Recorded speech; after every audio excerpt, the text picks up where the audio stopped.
Como les dije, vamos a hablar con Emilio Martínez del Observatorio de Libertad de Expresión. Viene del foro más importante en el mundo sobre libertad de expresión, sobre derechos humanos, etcétera. Y creo que sentiste que valió la pena ir. Sí, totalmente. Uh-huh. Este es el Oslo Freedom Forum, ¿no? que según The Economist es el equivalente a Davos en los derechos humanos. El Eso Davos lo dije, sí. de los derechos humanos. ¿Es tan así? Sí, ¿Sentiste que es así? Sí, ¿Cubre todas tus expectativas? Es enorme, es un evento enorme que se está haciendo desde hace más de 10 años. En mi caso es la segunda vez que voy, fui el año pasado y esta vez de nuevo. Y hay activistas de derechos humanos de todo el planeta, y muchos de América Latina, evidentemente. El activismo de derechos humanos ha cambiado radicalmente, ya no es tan ideologizado en la parte que nosotros la conocimos, muy de izquierda. Hoy día ya no, parece que la caída de popularidad de la izquierda se la siente ahí, en eso. Sí, hay un activismo en contra de los regímenes autoritarios en general, independientemente del signo ideológico. Claro. Lo que sucede es que en el caso de América Latina específicamente, la mayoría de los regímenes o dictaduras o regímenes híbridos autoritarios en este momento son de izquierda, ¿no? Ahí tendrías un poco la discusión sobre dónde está Bukele, por ejemplo, ¿no? Que para mí es un poco una especie de anfibio ideológico, de transversal, que por un lado se reúne con Trump, viene del FMLN, se lleva bien con Daniel Ortega de Nicaragua, entonces, pero que es un país que está yendo hacia un régimen autoritario. Hace unos pocos días, al reelegirse, dijo que estaba muy contento de que El Salvador era la única democracia del mundo con partido único, ¿no? Qué sin sentido, ¿no? Totalmente. ¿Y esto se lo discutió, por ejemplo, allá? ¿Se lo habló? El tema de El Salvador, esta vez no tanto, el año pasado creo que sí está, sí, el tema de El Salvador en este informe. Sí, hay un capítulo dedicado, sí. Y bueno, después también hay activistas de otras regiones del planeta, de Irán, activistas que han... Mujeres, me dijiste. Mujeres que han protestado contra este uso obligatorio del hijab, del velo, y hubo una disertación específicamente de 3 disidentes iraníes. Además, golpeadas y heridas por... Mutiladas. Mutiladas. Es decir, una de ellas había perdido un ojo y otra había perdido un brazo, ¿no? Entonces, ese es el nivel, el tipo de disertaciones con que uno se encuentra en el Oslo Freedom Forum.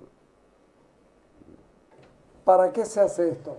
Porque, a ver, no son países, son representantes de países que logran llegar a una instancia donde se puede hablar libremente y sobre todo que lo escuche más gente de la que normalmente deberían escucharlo.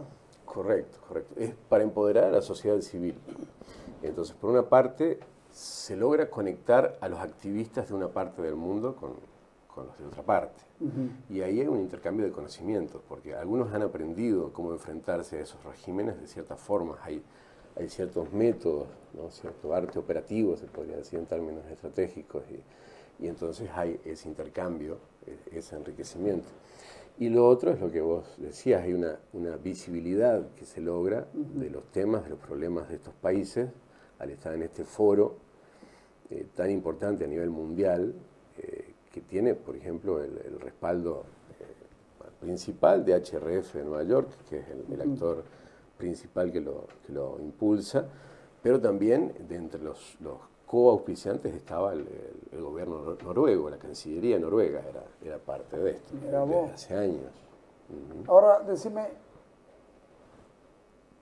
¿cómo se ve Latinoamérica ahorita desde allá? Porque está bien, yo comparto con vos, es Cuba, es Nicaragua y es Venezuela lo visible, pero nos pone nerviosos Bukele, El Salvador, y nos pone nerviosos lo que está haciendo el presidente de Colombia y cosas como esa. Entonces, ¿cómo se ve? ¿Cómo se ve el gobierno boliviano? ¿Se tocó el tema o no se toca? Sí, había un panel que creo que lo has visto, donde se mostraba, hacía una comparación en Lo realidad pusimos entre en el Nicaragua, programa, sí. Bolivia, de cómo funcionan las redes de operadores de injusticia, digamos, ¿no? De quién es quién dentro del Ejecutivo, la Fiscalía, el Poder Judicial, de quiénes son los que operan este sistema de indebido proceso, ¿no? Entonces, Bolivia se está empezando a ver como el cuarto jinete, podríamos decir, porque siempre se ha hablado mucho de las tres dictaduras, Cuba, Nicaragua y Venezuela. Pero hay un cuarto las jinete tres del dictaduras. apocalipsis. Las tres dictaduras, y hay un cuarto al que no se lo ve tanto, ¿no? Yo creo que se lo está empezando a ver, pero hace falta mucho más. Para que Siendo se vea. tan evidente, recién se lo está comenzando a ver. Porque esto ocurrido hoy día el poder político por excelencia, que es el poder legislativo, por primera vez se atreve a contradecir al Tribunal Constitucional y lo destituye incluso. Pero ese Tribunal Constitucional es el contrapeso del Poder Ejecutivo impulsado por el Gobierno Nacional. Entonces, ¿cómo salimos de esto? Claro. Hay una crisis institucional, Terrible. crisis republicana, bueno, sí, de lo poco que quedaba de república en Bolivia, ¿no? Claro, porque acordate vos, el 2003 Gonzalo Sánchez Lozada se va, renuncia, y hay una sucesión natural. Después viene la tumbada a Carlos Mesa, porque yo digo que las manifestaciones y las acciones populares asumidas por el masismo y por Felipe Quispe Huanca, al final de cuentas eran destituyentes. En febrero destituyen a Gonzalo Sánchez Lozada, en octubre a Gonzalo Sánchez Lozada, después a Carlos Mesa, después no lo dejan a Armando Bacadías asumir, y no lo dejan asumir a Mario del Cosío, y luego llegan ellos, y cuando ellos llegan, te generan un Hotel Las Américas, por ejemplo, o un Chaparina. Correcto. Bueno, el tema del Hotel Las Américas sí se está viendo a nivel internacional, ¿no? Hemos visto que a nivel de la CIDH ahora pasa a la Corte IDH. Esto, hay algo planteado en la Corte Penal Internacional desde hace años, entonces ese es un caso de derechos humanos de Bolivia que sí se está viendo afuera desde hace tiempo, pero tal vez no se ve tanto como régimen, ¿no? Como régimen, sino como algo que pasó con Evo Morales. Que pareciera que son lunares. Y que actualmente hay abusos a los derechos humanos, pero no se ve lo sistemático. Y esto del sistema judicial tomado por el Poder Ejecutivo no se ve todavía. Claro. Bueno, eso hemos visto que la ONU ha hablado, la ONU directamente del abuso de la detención preventiva, de la influencia del poder político. Pero me parece que todavía no termina de cuajar esto a nivel de ciertos establishments internacionales, digamos, de posicionar a Bolivia ya en el grupo de los tres, o si incluimos a El Salvador, de los 5 países de la región que están ya en una esfera autoritaria. Y ahora decime, el hecho del narcotráfico tampoco suena como parte del sistema, porque fíjate, Venezuela es uno de los países exportadores de cocaína y no produce una hoja de coca, viejo. ¿Ah? Claro. ¿Cómo lo ves? Claro. No, este es un eje de países donde está imbricado el problema autoritario, está claramente conectado con un fenómeno del crimen organizado, claramente. Sí. Y es el caso de Cuba, o sea, Cuba se sabe que desde los 80... Desde Ochoa. Desde causa 289. Que en realidad fue un chivo expiatorio, Ochoa, ¿no? O sea, claro. en realidad la dictadura cubana tenía tratos con los carteles de Colombia y dejaban pasar los cargamentos hacia Estados Unidos. Por $1 millón al día. Claro. Entonces esto viene desde hace mucho tiempo. Además, si uno recuerda sus viejas lecturas, Solzhenitsyn, por ejemplo, en el archipiélago Gulag y estas cosas, y las purgas de Stalin, y a Ochoa lo purgaron. Tuvo que reconocer sus delitos para que no le dañen a la familia, viejo. Correcto. Bueno, en Venezuela actualmente hay purgas en proceso. Eso, Está lo de a ver, Tarek, contame. lo de Tarek El Aissami es una purga, ¿no? Y tal vez aquí en Bolivia, si nos ponemos a ver un poco con microscopio qué es lo que está pasando entre Arce y Evo, bueno, podemos estar en un proceso de prepurga, ¿no? ¿Quién sabe? Que Evo se autoinmole, No, o yo más creo, bien yo se creo que inmole, quiero decir. lo están aislando, ¿no? Sí, Lo sí, están por aislando supuesto, cada sí, vez más, sí. ¿no? Y bueno, cuando cayó Maximiliano Valdivia, o Dávila, Maximiliano Dávila, Dávila. bueno, eso fue un golpe directo al sistema de Evo, ¿no?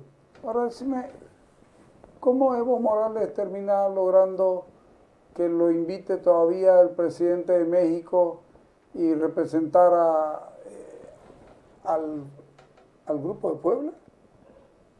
En las elecciones de México. Sí, ¿cómo Sí. puede ser? Yo creo que por una parte le están dando una especie de premio consuelo, es decir, darle algún Ya, rol. no lo jodas a Arce, toma. Algún rol como expresidente a nivel internacional, ¿no? Entonces, mira, no has muerto políticamente, puedes venir, pero no molestes en Bolivia, ¿no? Ahora, El sistema protegiéndose. por otra parte, no sé si estas mentorías autoritarias internacionales, digamos, que tiene el gobierno boliviano, que es Cuba, que es Rusia, que es China, que es Irán, si no les interesa mantenerlo mínimamente vivo a Evo como una carta de presión, digamos, si Arce se sale un poco de cierto cauce, de cierto marco, lo podemos revivir a Evo, ¿no? Me parece que es la cláusula de seguridad para que Arce se mantenga dentro de ese encuadre. Por eso es que va tan seguido a Venezuela y a Cuba. Yo creo que sí, y ahora está en Rusia, ¿no? Sí. Que Rusia es el guardaespaldas de todos los regímenes autoritarios del planeta. Yo creo que es el problema número uno en materia de este enfrentamiento entre autocracias y democracias, es Rusia. Sí. Ahora, esta pregunta no tiene nada que ver con el foro, que vamos a entrar de nuevo, no tiene nada que ver con el foro, pero ¿no te llama la atención que publiciten de que Bolivia está a punto de entrar al BRICS? ¡Ey! ¿Pero qué es esto? Estamos hablando de los países del 9 al 16 más poderosos del mundo y Bolivia en el BRICS, ¿cómo? Si no somos capaces de entrar con toda la de la ley al Mercosur. Claro. No, esto es un salvavidas mediático, como mucho, ¿no? No creo ni siquiera que venga un salvataje financiero del BRICS que sirva para algo.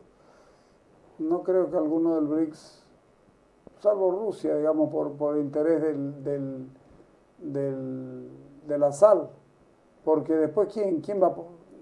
Brasil no tiene plata, Pero mínimo. Sudáfrica no tiene plata, China solo hace negocio. Claro, claro. Fíjate que Argentina, por ejemplo, necesitaba, cuando estaban los Fernández, necesitaba un salvataje, sí. Y sin embargo, siendo Argentina, lo que se recibió de China fue mínimo.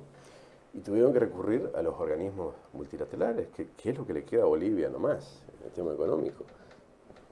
Van a terminar en los organismos multilaterales y ese crédito va a ir condicionado a reformas estructurales. Claro, o sea, no pero Arce no se anima a hablar con ellos porque Evo Morales lo destruiría, ¿no? Porque está la cláusula de seguridad que le han puesto, ese marco internacional para que no se salga de ese encuadre, está ahí, preservado para que haga ese juego, para que Arce no pueda, digamos, tender puentes con las democracias occidentales. Las democracias occidentales, ¿cómo lo ven a Bolivia allá en esto de derechos humanos, estas cosas, con las denuncias? Porque me decías que estaba Yanis Vaca, que es metedora, estaba este chico del Laje, cruceño también, y algunas otras personas de Santa Cruz. Los nombro a ellos dos porque son los que por lo menos hablaron en el foro, de acuerdo a la información que tengo. Sí, correcto. Javier, por ejemplo, moderó un foro con Almagro, ¿no? Almagro y Yamis. A ese nivel llegó. Sí, entonces a nivel del sistema interamericano sí se ve, sobre todo con Almagro, el tema de Bolivia. Vamos a ver, porque creo que le queda su último año de gestión, ¿no? Veremos quién sube.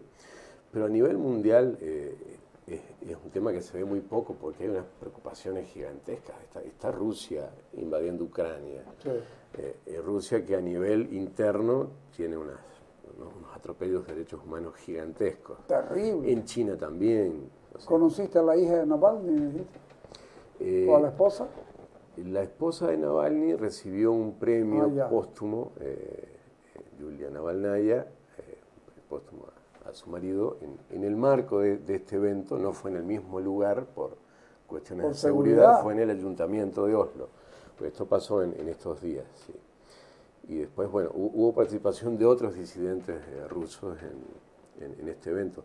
Bueno, el Oslo Freedom Forum, la cabeza principal es Garry Kasparov, el ajedrecista, que es un gran disidente del exilio. Sí. Entonces hay un interés muy fuerte en este evento por el tema ruso. Porque acá se lo escucha poco, si no son ustedes no lo escuchamos. Y es importante que funcione y que trabaje, qué sé yo. Todavía no tenemos nada de Chaparina, viejo. Y a mí me parece que Chaparina es uno de los eventos más nefastos para la historia de Bolivia. Claro. Porque estos sí que eran pacifistas, de verdad venían caminando. Y sin embargo los golpearon, los hicieron bolsa. Hay grabaciones de las explicaciones de Farfán y compañía que tenían que actuar y no pasó nada, viejo. Sí. Represión a una manifestación no violenta, de indígenas, claro. Lo que contradecía todo el discurso de Evo Morales, del régimen, sí. Y operada por alguien que después siguió en cargos diplomáticos a nivel internacional importantísimos, ¿no? Como Sacha Llorens. Y sigue. ¿Ah? Y sigue, ¿no? Y sigue. Sí.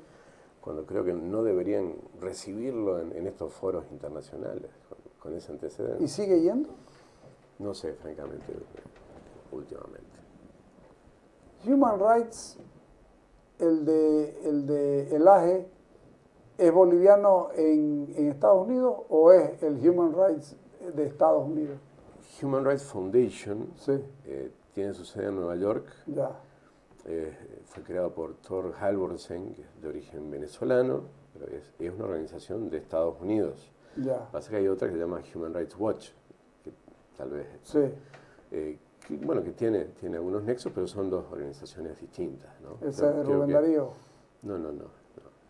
Human Rights Watch es norteamericana y tiene muchos años. ¿Cuál es la de Rubén Darío Cuellar? Es un observatorio de derechos humanos. Un observatorio de derechos humanos, ya. Exacto. Esta es una organización norteamericana, pero obviamente hay mucha participación de latinoamericanos. ¿Y Javier Elaje, en cuál de las dos está? Es director jurídico de HRF. Director jurídico. Sí. En Nueva York. Sí, correcto. El staff principal. ¿Vos sos de cuál? Yo estoy haciendo desde hace 2 años un proyecto, que es lo que estás viendo en la tapa, que se llama Observatorio de Libertad de Expresión. Y es un proyecto que produce 2 informes. Esto que es el informe sobre libertad de la cultura, que es el segundo que hacemos desde el 2023, que monitorea la situación de libertad de expresión de artistas y organizaciones culturales en 5 países, que son Cuba, Venezuela, Nicaragua, Bolivia y El Salvador. ¿Por qué esos 5? ¿No pudiste ir a meterte a otro lado? No, ¿por qué esos 5? Porque, claro. Digamos, si bien hay casos en Colombia, en Brasil, en Chile, ¿qué es lo que encontramos en estos 5 países? Es que son o dictaduras o países con regímenes híbrido autoritarios. Y liberales, democracia y liberales, como dice Orbán, sí. Claro, y liberales. Y que por lo tanto ahí no hay tantos contrapesos o resortes a los que el ciudadano pueda acudir si sufre un atropello, ¿no? Internamente dentro del país, que pueda acudir y lograr justicia, una reparación o que se detenga ese abuso. En otros países democráticos puede haber ese abuso, pero es más fácil ir a la justicia y parar eso que está pasando. Por eso nos hemos concentrado en estos 5 países. Esto respecto al informe sobre libertad de la cultura. Después el segundo producto que genera este observatorio es un reporte trimestral de libertad de prensa en Bolivia, específicamente. Para el que esté consultado alguna vez. Sí. Eso es un reporte que, bueno, de momento está solo en digital, ya estará a futuro en impreso. Eso se genera cada 3 meses. Hablando del periodismo, hace unos días unos jueces cruceños decidieron, de la manera más absurda del mundo, pedirle a inteligencia artificial ChatGPT que sancione o no a unos periodistas porque habían denunciado y habían sacado una foto. Resulta que los ordenaron a esos periodistas que retiren lo que habían hecho, pero lo más grave de esto es que el Tribunal Constitucional les dio la razón. Para mí es porque le dejan un campo abierto para que el gobierno y el poder político actúen. Pero ¿cómo te parece esto del ChatGPT metido en la justicia boliviana, que probablemente ni siquiera lo considere el asunto del Internet y estas cosas?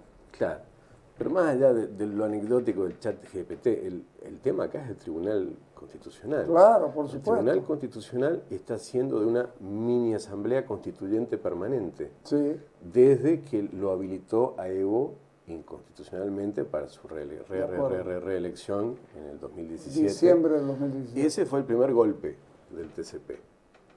Y desde ahí ha venido una seguidilla de mini golpes institucionales que ahora le son muy funcionales al gobierno actual, por supuesto. Por eso se les da rienda suelta y se les deja actuar. Pero actualmente me parece que el gran elemento que caotiza el sistema institucional republicano en Bolivia es el TCP. Estoy de acuerdo con vos. ¿Van a hacer algo contra este asunto en específico? A mí me parece una barbaridad. El otro día estuvimos en un almuerzo con gente de la Unión Europea y estábamos conversando sobre el tema y yo veo que aquí todos los periodistas se miran y no logran entender la gravedad del asunto, pero no es que no lo entiendan, sino que no logran ver la barbaridad que se ha hecho, cuesta entenderlo. Sí, es una forma de golpismo claro, institucional. ¿No? sí. Es un proceso gradual, si se quiere, de golpismo institucional, y me parece que correspondería que llevar este caso del TCP ante instancias internacionales. Habría que ver la forma de plantear esto en la Corte Interamericana, posiblemente, es decir, un tribunal constitucional que se está arrogando el poder de una asamblea constituyente, porque está reescribiendo la Constitución sí, señor, de manera permanente. Absolutamente. Lo de hoy ha sido, hoy día le prohibieron a Andrónico llevar a cabo una asamblea. La democracia fumigada, el titular. Claro, la democracia fumigada porque sí. Claro. Está feo el panorama de los derechos humanos porque se junta con una crisis económica terrible y parece sin solución. Correcto. Esto de aquí lo va a endurar mucho más todavía el gobierno de Arce. Es posible. El gobierno de Arce yo creo que tiene unos 3 caminos y posiblemente tome el peor, que sea el endurecimiento autoritario, ¿no? Ahora, el más benévolo, pero el más improbable sería, bueno, que normalicen un poco la economía, dejen exportar, dejen adoptar la biotecnología, pero por lo visto la mentalidad de control burocrático es más fuerte, no lo van a hacer. Y coincide con los países que lo están protegiendo. Claro, si tuviera tal vez un poco más de libertad de salir de ese encuadre, ¿no? y buscar apoyos en países democráticos para un plan de estabilización económica con respaldo de los organismos, en fin, tal vez se podría hacer algo. Con su encuadre ideológico nunca va a ser lo óptimo que necesita el país, pero lo mínimo necesario. Pero no parece que eso sea lo más probable. Pero Arce y se después juega, creo que hay un tercer escenario, ¿no? Te decía que me parece que hay como 3 vías. Endurecer sí. el autoritarismo, esto otro que sería una relativa normalización, y lo otro es ya jugar con el timing electoral, que sería adelantar las elecciones, tal vez, porque llegar de aquí a octubre de 2025 es muy largo, ¿no? con este desgaste, o sea, que eventualmente puede ser el acuerdo nacional, digamos. Cada bando tendría que encontrar la forma de vender su charque. El gobierno decir, bueno, no podemos gobernar porque la Asamblea Legislativa nos sabotea, nos bloquea, hay que ir a elecciones para tener mayorías en el Parlamento. Y del otro lado se dirá, estos no aguantan 6 meses más de gestión, por eso hay que ir a elecciones adelantadas. Sí, pero los pilla con los pantalones abajo a los de la oposición, que además son 17 candidaturas. 17, claro. ¿Cómo hacemos con 17 candidaturas? No, tiene que haber un proceso de selección, o sea, no sé si serán viables las primarias ciudadanas que se plantean por ahí, o un sistema parecido al mexicano, ¿no? Como el que se usó para seleccionar a Xochitl Gálvez, que era una mezcla de foros, de precandidatos que debatían, de ahí se iba a una ronda de encuestas, un nuevo foro con menos candidatos y así sucesivamente. Hay que encontrar el mecanismo. Sí. ¿Cómo la ves a la presidenta de México? Sheinbaum. Porque ahí, la mirada que yo tengo ahí es que lograron apartarlo al PRI, pero están imponiendo a Morena. Pero de una manera peligrosa, ¿no? Sí, Vargas Llosa decía que el régimen del PRI era la dictadura perfecta. Claro. Porque duró 70 años, sí, pero nadie decía que era dictadura, ¿no? Y ahora con Morena está volviendo el viejo sistema del PRI, ¿no? Donde no hay la diferencia con lo que conocemos aquí en el vecindario en cuanto a regímenes autoritarios, es que se reelige por lo general el mismo autócrata. Y en el allá caso, no, allá lo cambian. En la dictadura perfecta, prohibido, claro, es prohibido que repita. Gobernás 6 años, pero das el dedazo de quien viene después de vos, ¿no? Pero el partido y la élite y la camarilla se perpetúa, y por lo visto están en eso. Y ella es una mujer preparada, ¿no? Es preparada, ahora ideológicamente parece que podría ser un poquito más radical que López Obrador. Por lo menos el tema de Cuba, ya se ha dicho que tenía una articulación con el M-19 de Colombia, bueno, obviamente contra gobiernos democráticos de Colombia, ¿no? Claro. Entonces, tal vez ahí la otra alternativa que había en Morena, que era Ebrard, podría haber sido un poco menos mala para la región. A mí me parece que con la Sheinbaum puede venir una cierta radicalización de México. ¿Radicalización? Sí, por lo menos en el apoyo a las dictaduras de la región. Claro, después de Estados Unidos es el país más rico para abajo. Ajá, claro. ¿No? Entonces, ¿es influyente? Totalmente. A López Obrador, dentro de su populismo, un poquito cantinflesco, en fin. Claro, la suerte para nosotros fue que influyó poco. Sí, apoyaba evidentemente a los regímenes autoritarios, pero tenía una especie de juego de cintura, buenismo, ¿no? Sí, un juego de cintura, y no sé si va a pasar lo mismo con Sheinbaum. Me parece que puede ser un poco más rígido. Ok. Te agradezco por venir. Vamos a leerlo esto y te convocamos para que conversemos sobre Buenísimo. Cosas como esta. Me Muchas interesa gracias. tu fundación. ¿Ok? Muchas gracias. Gracias, Veo. Felicidades. Bueno. Vamos.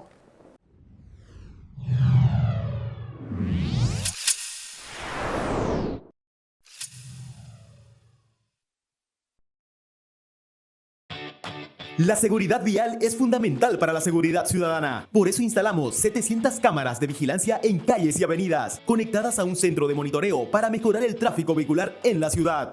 No existe ley de fotomultas. Lo que estoy planteando es que de esas sanciones, de esos cobros que tenga la unidad operativa de tránsito, se quede esa plata, por lo menos el 50% en Santa Cruz, para salud, para apoyar a los enfermos de cáncer y a los que tienen que hacerse diálisis todos los días, que es uno de los sectores más golpeados. Entre todos, hagamos una ciudad ordenada y segura. Estas son obras que sirven a la gente. Gestión, Johnny Fernández, alcalde. Si te contagias de influenza, podés sufrir dolor de cabeza, tos, dolores musculares, decaimiento y fiebre. Vacunate a tiempo, podés evitarlo. Vacunate de forma gratuita, en especial si formas parte del grupo de riesgo. Embarazadas, niños de 6 meses a 2 años de edad, mayores de 60 años, personal de salud y pacientes con enfermedades crónicas. Es fundamental que recibas ahora esta vacuna, podés prevenir complicaciones a causa de esta enfermedad. Ayúdanos a protegerte, es bueno para todos. Sigamos avanzando en salud, sigamos avanzando Santa Cruz.